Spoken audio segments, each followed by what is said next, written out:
Your budget didn't fail. Your brain canceled it before you began. We're taught that budgeting is math, income minus expenses. Simple. So explain this. Millions of smart people, MBA holders, engineers, doctors, still live paycheck to paycheck. Not because they can't count, but because budgeting isn't logical. It's psychological. And your brain is not designed to follow financial plans. Here's the first hidden trigger. Budgeting is always for future you. Not today's you. Future you.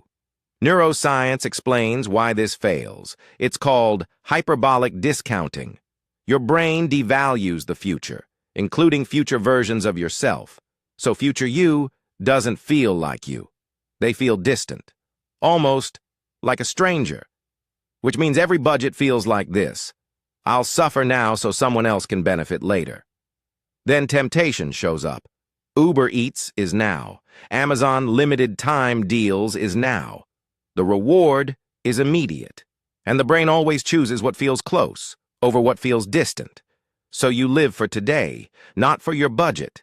And this is just the beginning. Budgets assume you'll just be disciplined. But willpower isn't constant. It falters when you make too many decisions, you're stressed or anxious, you're excited or impulsive, you face distractions and interruptions. And budgets? They rely on the idea that you'll always resist temptation. Now here's the part no one tells you. The moment a budget says, you can't spend on this, your brain hears, you're losing freedom. Psychologists call this reactance. When people feel controlled, they rebel. So what happens? You don't just overspend, you snap. One coffee becomes dinner out. Dinner becomes shopping.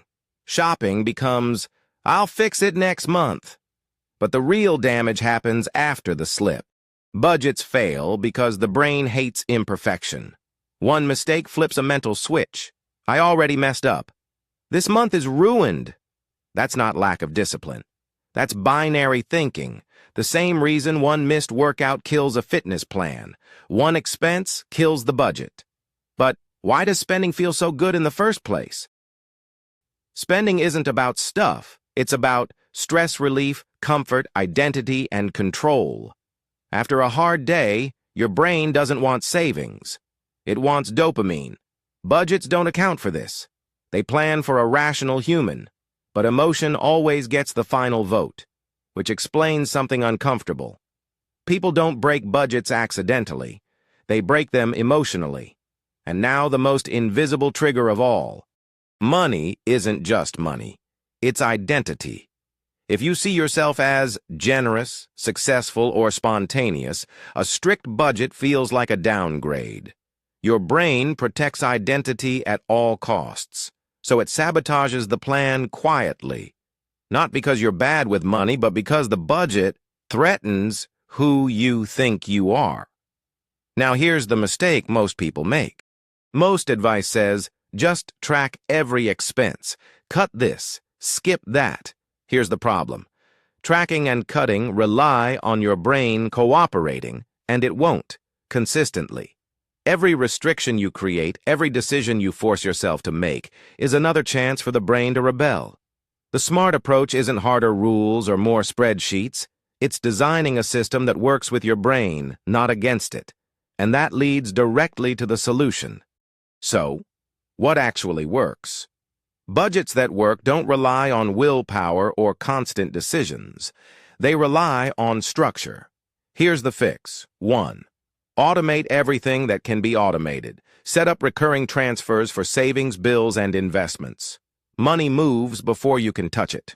Your brain can't rebel against what it never sees.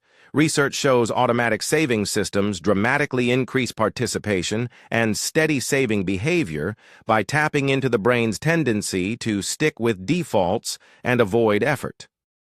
2. Use mental accounting.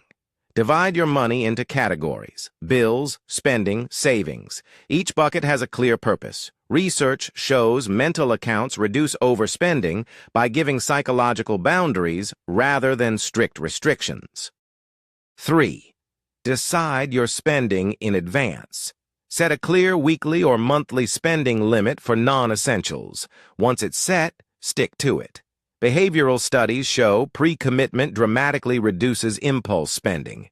When you do this, you're no longer fighting your brain. You're outsourcing control to the system.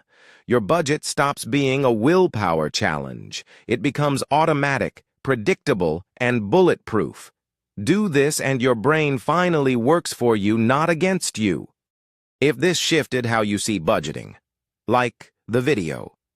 Subscribe for more psychology-driven money insights, and comment the one system you'll set up today.